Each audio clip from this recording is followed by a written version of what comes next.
తెనాలి రామకృష్ణుడు మరియు బంగారం తిన్న పిల్లి. విజయనగరంలో ఒక వ్యాపారి, రాజు శ్రీకృష్ణదేవరాయుల దగ్గర ఫిర్యాదు చేశాడు, తెనాలి రామకృష్ణుడి పిల్లి నా బంగారు గొలుసు తింది అని. రాజు కోపంతో రాముని పిలిచాడు. రాముడు చిరునవ్వుతో, మహారాజా, నాకు ఒక రోజు సమయం ఇవ్వండి అన్నాడు. ఆ రాత్రి రాముడు పిల్లికి బాగా వండిన అన్నం, అరటిపండు కలిపి తినిపించాడు.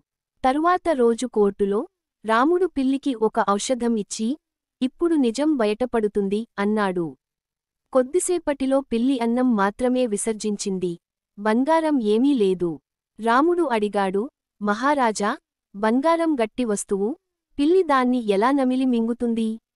వ్యాపారి వణికిపోయాడు. అప్పుడు రాముడు అతను అబద్ధం చెప్పాడని బయటపెట్టాడు. రాజు వ్యాపారిని శిక్షించి, రాముని బుద్ధిని ప్రశంసించాడు. నీతి, తెలివి అబద్ధాలపై